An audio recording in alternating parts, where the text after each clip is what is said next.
오늘은 요한계시록 13장의 말씀을 가지고 하는데 제목을 여기에 인내와 믿음이 필요합니다 라고 하는 제목으로 말씀을 드리려고 합니다. 이 제목은 오늘 본문 10절에 나오는 말씀, 믿음과 인내가 여기에 있다라고 하는 말씀인데 거기에 따와서 제목을 정한 거예요. 그런데 오늘 본문에는 믿음과 인내, 성도들의 인내와 믿음이 여기에 있느니라는 말씀이지만 표준 세번역으로 번역된 곳에는 제가 오늘 제목을 잡았던 것처럼 여기에 인내와 믿음이 필요합니다 이렇게 돼 있어요. 그럼 여기가 어딘가? 여기에 인내와 믿음이 필요하다라고 하는데 어디에 인내와 믿음이 필요한가라고 하는 질문을 가지고 오늘 본문을 보면 큰 은혜, 주님의 뜻을 알게 될 거라고 생각합니다. 그러려면 먼저 이 본문의 내용이 무엇인가 여기에 대해서 간략하게 정리를 좀 해보겠습니다. 그래야 말씀에 대해서 깊이 들어갈 수 있으니까. 오늘 본문의 사도 요한이 다시 보니까 바다에서 짐승이 하나 올라옵니다. 그런데 그 짐승을 보니까 뿔이 10개가 있어요. 그리고 머리들은 7개가 있고 머리 7, 뿔은 10개. 그리고 그 뿔마다 왕관을 쓰고 있습니다. 뿔마다 왕관이 있는데 놀랍게도 그 뿔마다 왕관 있는 그 이름의 명패를 보니까 왕관에 적혀 있는 것을 보니까 신성모독이라는 이름들이 적혀 있는 거예요. 뭐 신성모독하고자 하는 신성모독에 관련된 내용이 적혀 있다 이 말이잖아요. 여러분 왕관에 이름이 적혀 있는데 신성모독할 만한 이름이 뭐가 있을까? 나는 왕이다 이런 경우도 될 것이고 신은 없다 뭐 이런 이야기도 내가 신이다 뭐 이렇게 뭐 적을 수도 있잖아요. 이 모든 것이 신성모독하는 말이잖아요. 임금을 왕을 자기가 신처럼 그렇게 표현한 것들이니까 이런 신성모독하는 글들이 왕관에 하나하나씩 적혀 있는 겁니다. 근데 그 모양을 보니까 표범 같다 이렇게 나와요. 모습은 표범 같은데 그 발은 곰 같고 그리고 그 입은 사자 입 같아. 그래 동물 아마 이 사도 요한이 본 동물 중에는 굉장히 강한 동물들을 다 갖다가 본 것처럼 말을 해놨습니다. 날렵하게 보이는 표범, 그리고 강력한 입을 가진 사자, 그리고 강력한 발이 되는 어떤 곰발 이런 모양으로 표현을 해놨어요. 그런데 이 짐승에게 오늘 본문에 보니까 용이 자기가 가지고 있는 능력 그리고 이 왕위를 줍니다. 여기 본문에는 그 왕이라고 표현 쓰지 않고 권세, 보좌를 줬다 했는데 보좌가 왕위를 준 겁니다. 능력, 왕위 그리고 큰 권세를 그 짐승에게 준 거예요. 여기서 말한 용은 바로 앞장 12장에서 나오는 것처럼 사단 또는 옅뱀으로 봅니다. 그러니까 사단이 가장 강한 힘과 능력과 권세와 왕위를 이 짐승에게 준 거예요. 그런데 그 짐승 중에 머리 하나가 상했습니다. 이 상했다는 표현은 죽는 형태가 된 머리가 상한 거예요. 그러면 이 머리 하나가 죽는다 생각했는데 그 머리가 낫게 된 겁니다. 10개의 뿔이고 7머리잖아요. 그 머리 하나가 상했는데 그 머리가 되살아나 버린 겁니다. 그러니까 사람들이 경배하기 시작하는 겁니다. 근데 경배하는데 그 짐승에게 경배할 뿐만 아니라 짐승에게 능력과 권세와 왕위를 준 용에게도 경배하는 겁니다. 그리고 이 짐승은 큰 소리로 과장되게 막 표현하고 그리고 뭐 여러 가지 일을 하는데 과장되게 말하면서도 막 싸우기도 하고 신성모독을 하는데 하나님을 향하여서 욕합니다. 그리고 하나님을 섬기는 성도들을 향해서도 그러고 이제 하늘에 있는 사람들 향해서도 막 욕을 합니다. 그런 뒤에 성도들과 싸우는지라 이렇게 돼 있어요. 근데 이 용과 이 짐승과는 싸워서 이길 사람이 없더라, 이렇게 나옵니다. 그 정도로 강력한 짐승이었다 이 말이에요.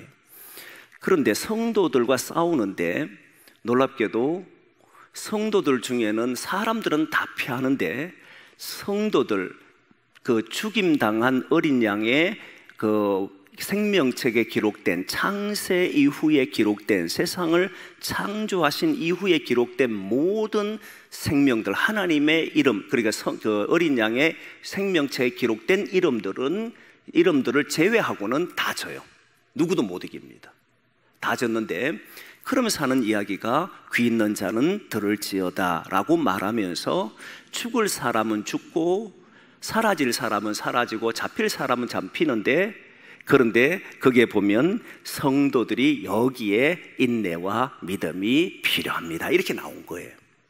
무슨 이야기인지 조금 이해됩니까? 짐승 한 마리가 나왔는데 그 한 마리가 용이, 사탄이 주는 힘과 능력과 권세를 가지고 있고, 그 능력과 힘과 권세 가진 그 용이, 짐승이 하나님을 향해서 막 대적하고 욕하고, 그리고 땅에 있는 사람들을 전부 자기 발 앞에 꿇게 하고, 그리고 성도를 향해 대적했는데 성도들은 보호자의 어린 양, 그 어린 양의 생명체에 기록된 사람들 외에는 다 그 앞에 무릎 꿇는데, 그런데 거기에서 이제 멸할 사람들은 멸하고 사라지는 사람 사라지고 죽을 사람 다 죽는데, 성도들은 여기에서 이런 속에서도 인내와 믿음이 필요합니다, 이렇게 말했던 거예요.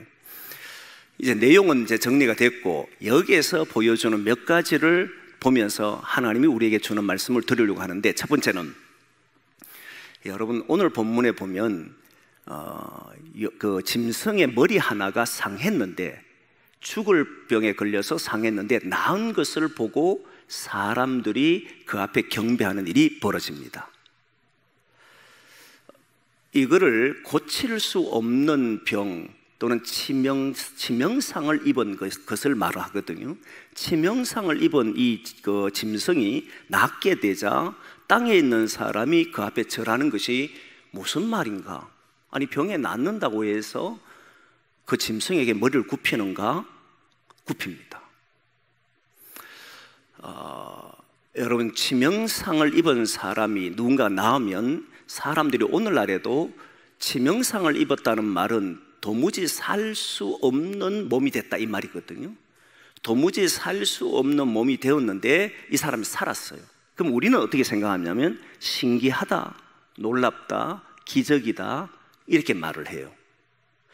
그러나 스스로 누군지 살 수 없다라고 생각하는 그 사람이 누군가에 의해서 도움을 받아서 나오면 그 도움을 준 사람은 어떻게 보느냐면, 저 사람은 능력 있는 사람이다, 실제 기적을 일으킨 사람이다, 저 사람은 우리와 다른 사람이다, 이렇게 말하게 된다는 거예요. 지금은 이런 기적들이 많이 일어나지 않고, 예전에는 기적들이 많이 일어나다 보니까 기적을 일으키는 사람을 은연중에 성도들이라고 해도 다르게 보는 모습들이 있습니다. 그래서 그에게 기도를 받는다거나 또는 미래에 대한 예언을 듣기를 원한다거나 그렇게 돼요. 여러분, 많은 이단들이 그 이단들이 된 경우에 보면 그냥 된 것이 아니고, 그들은 그래도 하나님의 은혜를 너무 많이 받았고 기적들을 일으킨 사람들 중에 이단이 된 사람이 많습니다. 결국 자기를 따르도록 요청한 거라 이 말이에요. 그러니까 누군가에게 기적을 베풀어 줘도 사람들이 나를 따르라 하면 따른다는 거잖아요. 근데 오늘날에는 기적을 보여주지 않는데도 따른 사람이 많아요. 대표적으로 보면 신천지의 이만희 같은 사람, 기적을 일으키지는 않습니다. 그런데도 사람들이 많이 따라요. 신기하게도 그렇지요. 그게 속는 것 보면 이해하기가 참 어렵습니다.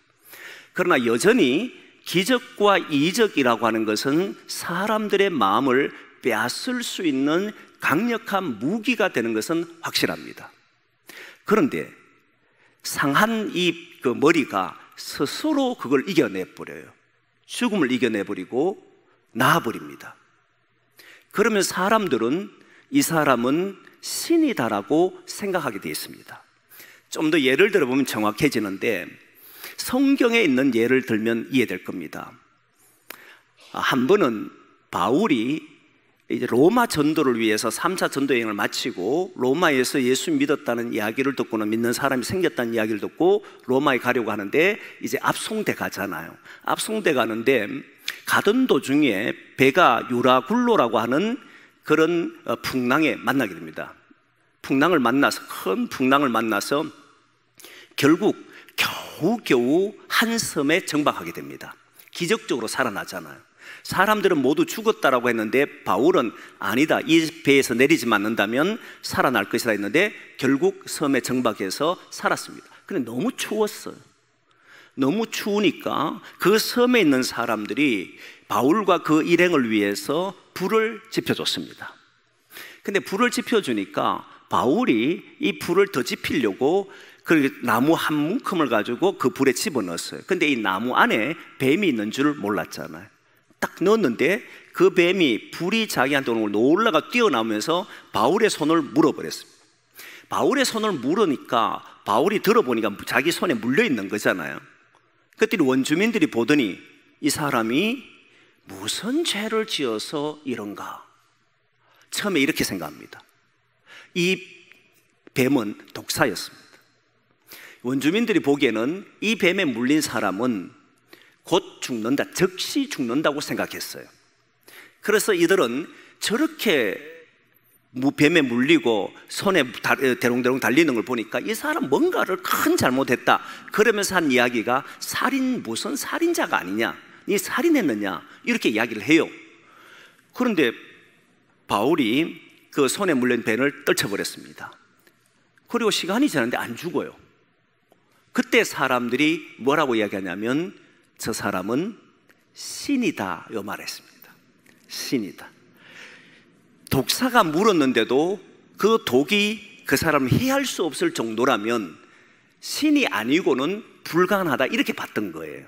신이라고 봤던 겁니다. 이런 일들이 일어나면 남들의 상처를 치유해줘도 사람들이 보면 저 사람 대단한 능력이 있다 그러는데 보통은 자기의 병을 잘 못 고칩니다. 사람은. 바울도 여러분 아시지만 하나님 앞에 받은 가시와 같은 질병을 5번이나 간구했음에도 고쳐지지 못하잖아요.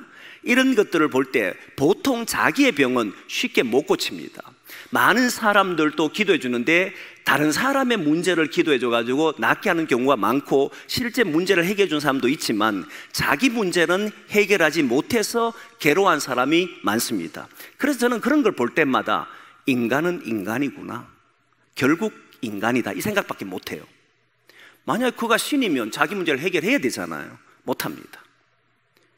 이렇게 해서 자기 문제를 해결하는 바울을 보고는 놀랬지요. 뱀이 물었는데, 그것도 독사가 물었는데 안 죽는다. 원주민들은 전부 놀래가지고 그를 신이다라고 여겼던 겁니다. 실제 또 다른 일은 이제 다른 사람을 고쳐주는 일이 생겼습니다. 그래도 신이라 부른지를 보여야 되는데 바울이 이 1차 전도 여행 중에 루스드라라고 하는 지역에 도착했습니다. 루스드라 지역에 가보니까 거기에 나면서부터 걷지 못한 사람이 있었습니다. 그런데 바울이 가만히 보니까 이 사람이 일어날 만한, 구원받을 만한 믿음이 있다는 사실을 알고는 큰 소리로 그 사람의 손을 잡으면 일어나라고 소리 지릅니다. 그랬더니 이 청년이 일어나 걸었잖아요. 이 사건을 본 루스드라 지역의 사람들이 이 사람은 나면서부터 걷지를 못했어요. 그러면 세상에 누구도 고치지 못한다고 생각했던 겁니다. 그렇지 않겠습니까? 나면서부터 걸어본 적이 없는 청년이라면 적어도 어떤 사람도 이 사람을 고치지 못한다고 생각했는데 바울이 와서 이 사람을 이렇게 세워버렸으니까 놀랄 일이죠. 그러니까 그 사람들, 루스드라 사람들이 뭐라고 이야기하냐면 바나바를 보고는 제우스다라고 그러고 바울을 보고는 헤르메스다라고 이야기합니다. 신이다 이거예요. 그래서 바울이 놀래가지고 뛰쳐나가면서 우리는 여러분들과 똑같은 성정을 가진 사람이다라고 이야기할 정도였거든요. 신으로 칭했던 겁니다.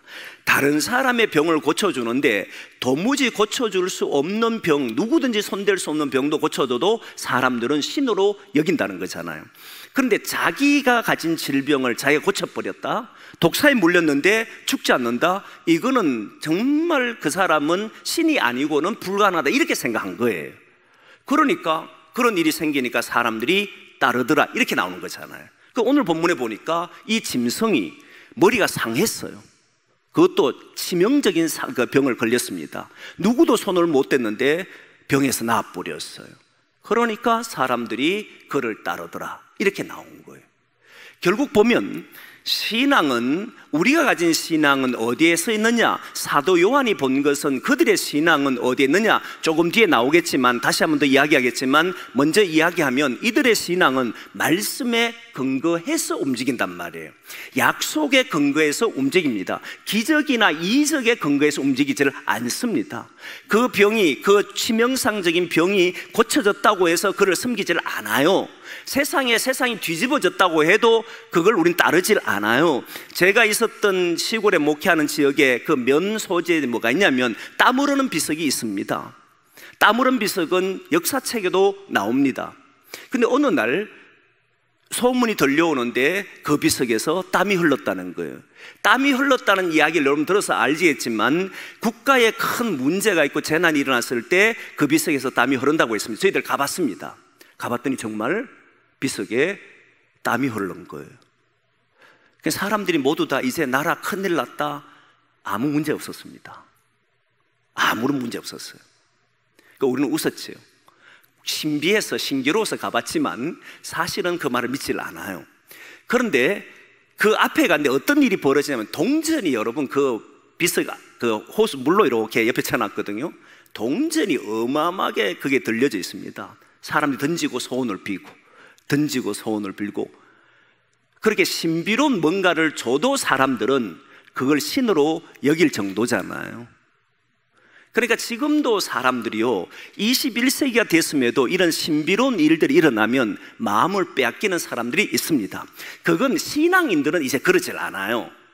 신앙인들은 적어도 말씀에 따라 살기 때문에 이런 것에 마음에 잘 뺏기지는 않습니다. 물론 빼앗기는 사람도 있지만, 그러나 하나님의 말씀을 제대로 아는 사람은 이런 현상에 유혹되지는 않습니다. 그러니까 사도 요한이 그걸 보면서, 야, 사람들이 이렇게 따르는구나, 이렇게 해서 그 짐승을 섬기는구나, 신성모독을 적힌 이름이 그렇게 적혀 있는데도 불구하고 이걸 따르는 거구나, 그리고 그에게 권세를 준 능력 있는 그 용에게, 사단에게, 사단을 숭배하는 것이구나, 이게 인간이 살아가는 삶이구나 하는 것을 알게 됐다는 거예요. 지금도 이 말은 그대로 통용이 됩니다. 여전히 현상과 어떤 상황을 보고 살아간 사람들은 이런 기적과 이적이 일어나면 그들의 마음을 줄 겁니다. 그러나 저와 여러분들은 그것 때문에 신앙하는 사람이 되지 않기를 바랍니다. 기적은, 여러분, 우리가 예수 믿은 게 기적이고, 우리가 예수 그리스도의 말씀대로 살아가는 게 기적이고, 약속하신 말씀을 붙들고 오늘도 걸어가는 게 기적 아닙니까, 여러분? 그러니까 세상에서 말하는 이런 기적과 이적을 통해서 우리의 신앙이 성장하는 것은 아니다. 말씀에 따라 움직일 때, 그 말씀에 따른 역사가 나타날 때 우리는 그것을 체험하는 것이고, 그것을 보고 우리는 기적이라고 말하는 거잖아요. 그래서 신앙인은 하나님의 약속의 말씀에 따라 움직이는 것이지, 이렇게 아무나 기적을 일으켰다가서 그 우리의 머리를 대밀고 축복해달라 그러고 기도받고 이런 형태를 하지 않는다는 겁니다. 여기에서 여러분들이 자유로우시기를 소망합니다. 세상에 일어난 일들과 내게 당하고 있는 고난이나 아픔이 있을 때 그 고난과 아픔을 이기고 싶은 마음은 참 많기 때문에 그 고난과 아픔을 극복해 줄 수 있는 누군가에게는 우리는 쉽게 마음을 내어줄 수 있다는 것을 아셔야 됩니다.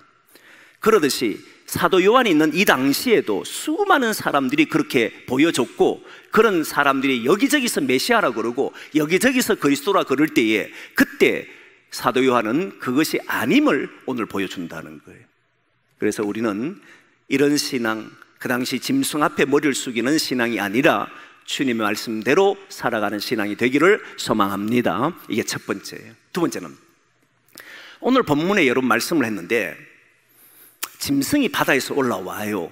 그 짐승은 용이, 사단이 권세와 능력과 왕위를 줍니다. 대단한 권세를 가지고 대단한 능력을 가지고 사람들과 싸워요. 하나님을 욕해요. 그런데도 아무 일도 일어나지 않고 성도들도 사실 괴롭힘을 당합니다. 싸웁니다. 그런데 오늘 본문에 보면 성도들이 아무리 괴롭혀도 성도들은 넘어지질 않습니다. 그게 뭐라고 되냐면, 어린 양 어린 양의 생명체에 기록된 이 사람들은 아무도 거기에 넘어지지 않는다, 그 이야기를 하잖아요. 한번 보겠습니다. 8절 말씀 보겠습니다. 8절 말씀 같이 한번 봅니다. 시작.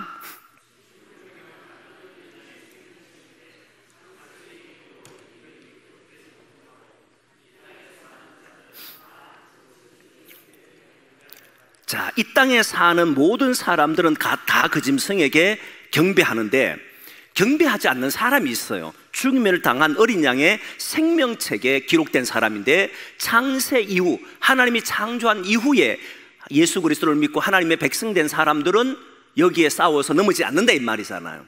자, 근데 여기서 여러분들에게 한 가지, 여러분들의 눈은 창세 이후에 어린 양의 생명체에 기록된 사람 외에 이 땅에 사는 사람은 다 그 싸움에서 패하는 것에 기록되어 있는 것을 보는데, 그렇다면 어린 양 생명체에, 죽임당한 어린 양의 생명체에 기록된 사람은 안 진다는 말이거든요.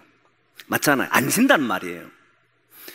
근데 여러분, 여기에 눈이 먼저 갑니까? 아니면 짐승이 와서 그 짐승이 막 싸움을 벌이고 그러면 거기에 성도들은 고통당하는, 여기에 눈이 가느냐, 이 질문을 하고 싶은 거예요. 무슨 이야기냐면, 지금 사도 요한이 눈을 들어 보니까 지금 짐승이 일어났고 이 짐승은 권세와 능력과 왕권을 가지고 막 땅을 괴롭혀요. 그럼 이 말은 무슨 말이냐면, 성도들은 점점 더 어려워진다는 겁니까? 점점 더 잘 된다는 말입니까? 점점 더 어려워진다는 말이에요.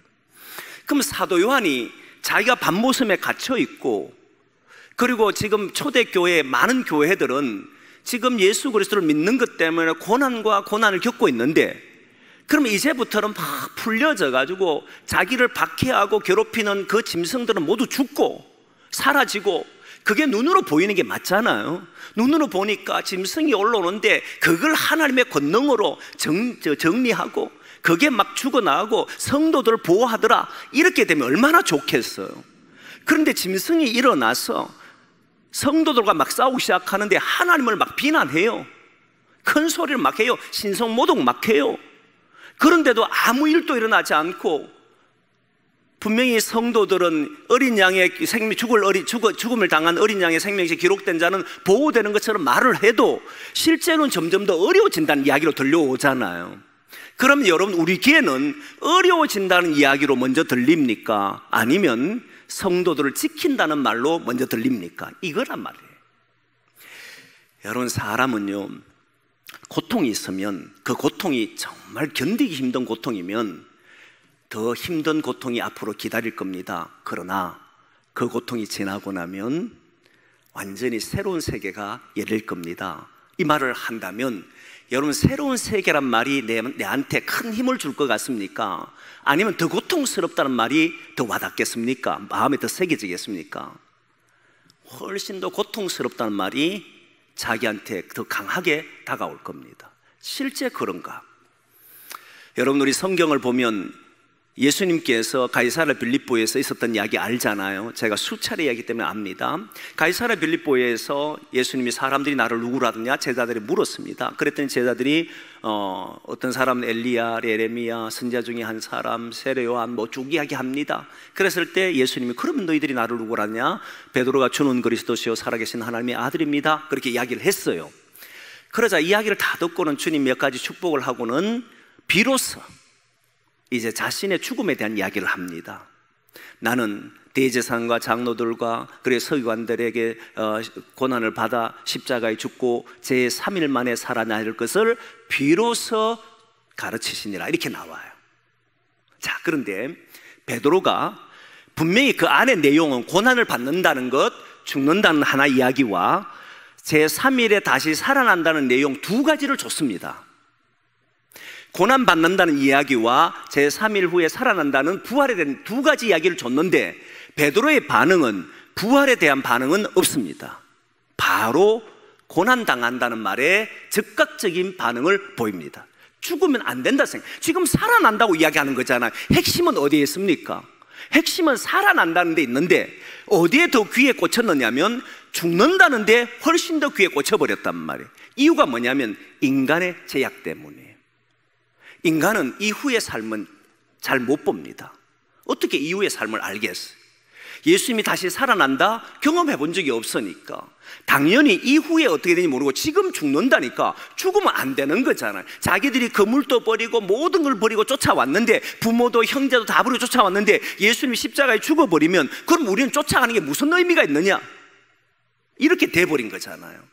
결국은 자기의 이익과 목적을 위해서 예수님을 쫓았다는 게 분명합니다. 그건 뭐 부인할 수가 없어요. 나중에 되면 예수님 우리를 좌우편에 앉게 해달라 이런 내용만 봐도 그렇습니다. 이미 이들은 그런 목적에서 따랐어요. 그러니까 당연히 그들의 귀에 들려오는 것은 죽는단 말이 가장 먼저 와버렸고 부활한단 말은 들리지도 않았어요. 분명히 이 말을 했음에도 불구하고 여러분 아시지만 예수님 부활하시고 난 뒤에 여인들도 찾아가고, 그리고 여인들이 전해주는 말을 들었던 제자들도 모두 다 예수님이 하신 말씀 을 기억한 사람이 한 사람도 없더라. 천사가 말합니다. 예수께서 갈릴리에 여러분들을 위해서 말했던 것 기억하십시오. 기억하라고 이야기했지 않습니까? 그때 뭘 말합니까? 기억해 보십시오라고. 아무도 기억하는 사람이 없더라. 기억을 못하는 거예요. 분명히 말씀했음에도 불구하고, 부활에 대한 이야기를 했음에도 불구하고 기억을 못함. 이 말은 무엇이 더 크게 와닿았느냐 했을 때 고난이 더 크게 와닿았다는, 죽음이 더 크게 와닿았다는. 여러분, 성도는 현실의 문제가 크게 와닿는 순간에 주님의 약속하신 말씀을 잊어버릴 가능성이 많습니다. 우리는 무엇에 따라 살아가냐면 하나님의 약속하신 말씀에 따라서 오늘 현실을 바라보는 사람들이잖아요. 오늘 내가 걸어가는 속에서 바라보면 주님이 나를 도왔느냐 안 도왔느냐라고 생각하기 때문에 오늘 내한테 문제 해결해 주지 않으면 주님이 나와 함께 하지 않는 것처럼 말해버리는 경향들이 있지 않습니까? 왜 하나님은 나와 함께 하신다는 거 이렇게 하지 않습니까? 이렇게 질문할 수밖에 없는 사람이 돼버리는 거잖아요.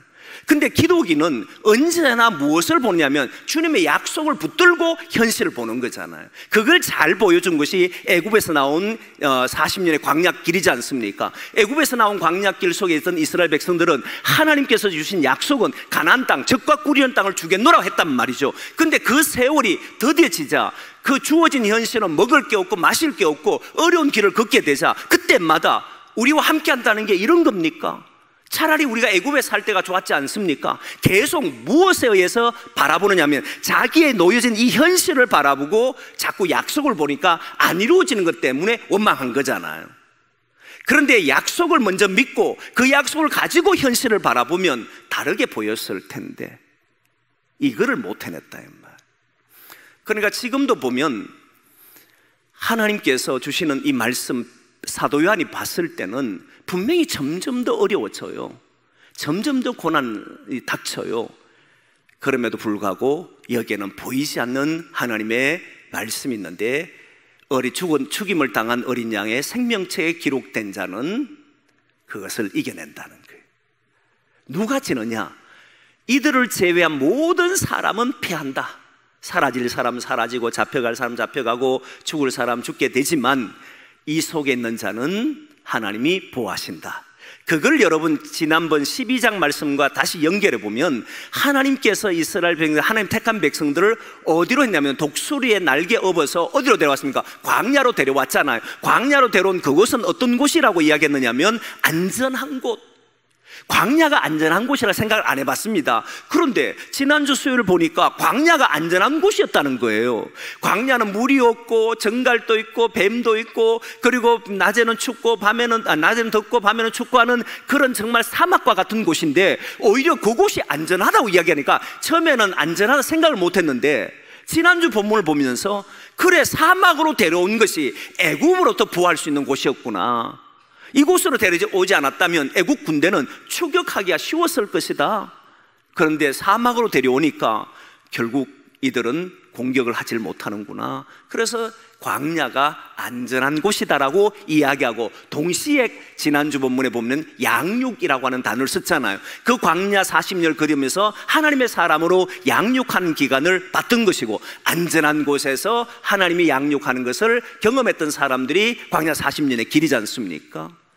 그러듯이 이 내용을 가지고 오늘 본문에 보면 하나님께서 죽임당한 어린 양의 생명체에 기록된 사람은 그 사람을 제외하고는 모두 다 패하는데 이 사람들은 패하지 않는 거예요.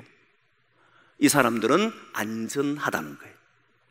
그 믿음을 가지고 사도 요한은 살아간다는 거예요. 42주만 지나면 42달인가요? 그 지나면 이게 3년 반이잖아요. 3년 반만 지나면 이제 우리는 여기에서 벗어날 것이야. 여러분, 그렇게 벗어나지를 못했습니다.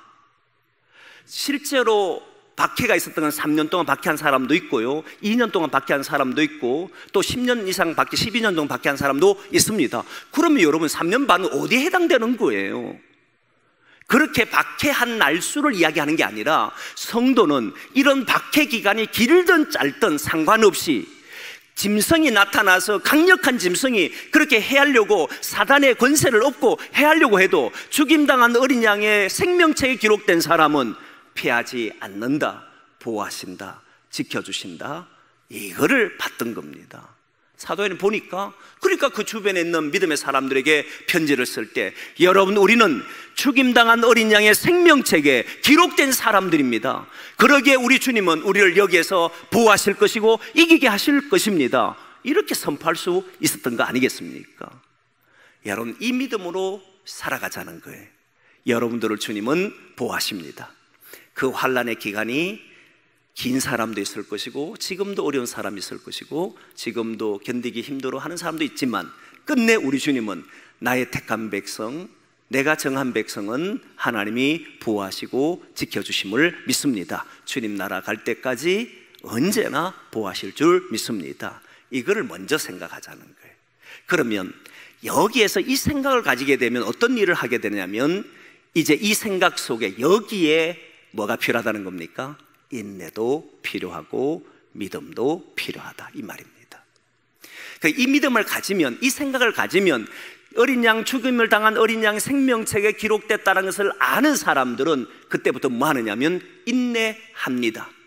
그래서 제가 인내와 뭐와 함께 짝이 된다 했냐면 믿음과 짝이 된다라고 이야기했지 않습니까? 믿음은 반드시 인내와 짝이 되고, 인내는 믿음이 있어야만 할 수 있는 겁니다. 믿음 없이 한다는 것은 인내할 수 있는 요건이 사라집니다. 여러분, 믿음은 무엇이 함께 있었냐면 내용이 있어야 된다 했지 않습니까? 기독인은 내용 없는 신앙인이 되면 안 됩니다. 내용이 뭐냐면, 죽임당한 어린 양 생명책에 나는 기록됐다, 주님이 나를 여기에서 건져주셨다, 그리고 나는 죄와 어둠의 권세에 눌려 살지 않는다, 주님이 나를 자기의 자녀로 삼으셨다, 마침내 우리를 구원하신다, 마침내 하나님 나라를 우리에게 주신다, 이 믿음을 가지고 있는 사람을 말하는 거예요. 그 내용을 가지고 있는 사람들은 그 다음부터는 인내를 할 수 있게 되더라는 거예요. 내용이 있으니까 지키는 거예요. 믿음이 없이는 인내하기가 어렵습니다. 저도 옛날 청년 시절에, 그때는 전화기도 없고, 전화기라고 하는 것은 집에서 이제 할 수 있는 그런 전화밖에 없는 상태예요. 친구와 약속을 했습니다. 요 바늘 땅에서 저녁 8시에 만나자라고 해서 8시에 나갔습니다. 그런데 친구가 안 와요.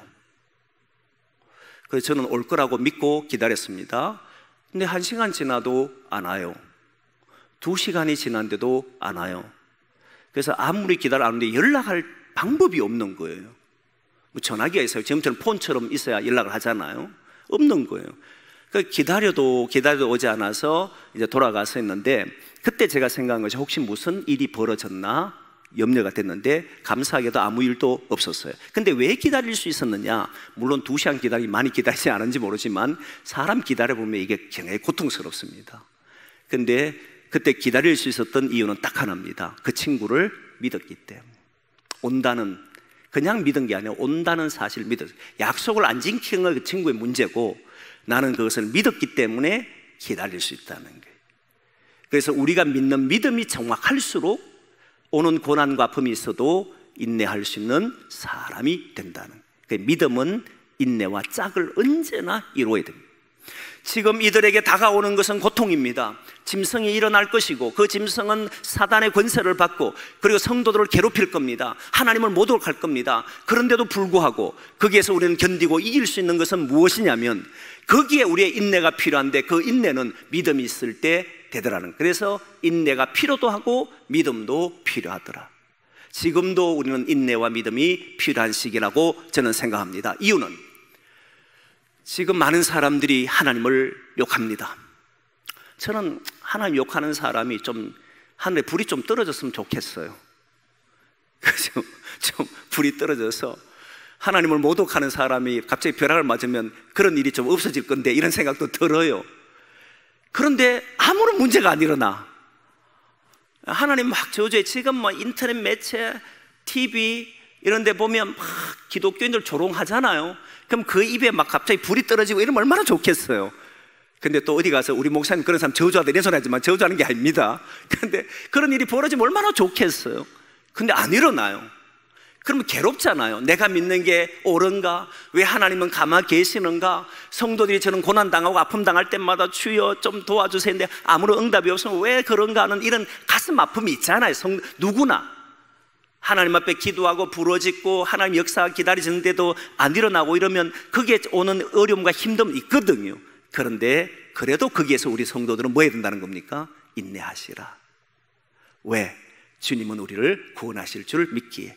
주님도 참으시는데, 신성 모독 당하여서 하는 당사도 참으시고 계시는데 우리가 못 참으면 어떻게 되겠습니까? 참으셔야지. 인내하시고 그 믿음을 가지고 견디시라. 마침내 주님은 우리가 어리석지 않다는 것을 알게 하신 날이 올 줄 믿습니다. 그때서야 비난했던 사람, 조롱했던 사람, 하나님을 향해서 욕했던 사람, 그리고 성도와 싸웠던 모든 사람들은 자신의 삶이 어리석었음을 알게 될 겁니다. 그래서 인내라고 하는 이 말은 반드시 믿음이 있는데 그 믿음은 하나님은 뭘로 주시느냐면 열매로 줍니다. 그래서 믿는 자에게는 열매가 또한 연결입니다. 그래서 믿음을 가진 사람은 하나님이 열매를 주셔야만 그 삶이 허무하지 않잖아요. 짐승이 일어나서 고난을 주고 또 고통당하고 고통당하는데 그러다가 모든 삶이 끝이 나버리면, 그러면 그때 여러분 우리의 삶이 얼마나 허무하겠습니까? 수고는 수고대로하고 땀은 땀을 흘린 대로 흘렸는데 아무런 열매가 없다? 그건 허무한 거거든요. 그런데 우리 하나님은 자신이 약속한 것을 한 번도 어긴 적이 없으신 분인 줄 믿습니다. 그래서 우리는 하나님을 신실하신 하나님이다. 하나님은 약속하신 것을 단 한 번도 어긴 적 없으시게 우리와 약속한 모든 것도 지켜주실 줄 믿습니다. 그 믿음을 가지고 오늘도 우리는 믿음으로 승리하기를 소망합니다. 그래서 혹시 기도하는 제목 가지고 기도할 때 실망하지 마십시오. 오늘 응답되지 않았다고 해서 염려하지 마십시오. 내게 아무 일도 일어나지 않는 것처럼 보이고 세상 사람들이 믿는 사람을 조롱할 때에도 여러분 조금도 두려워하지 마십시오. 오직 주님의 말씀을 믿고 그 말씀대로 인내하며 주님 주신 열매를 받을 수 있는 그런 저와 여러분 되기를 소망합니다.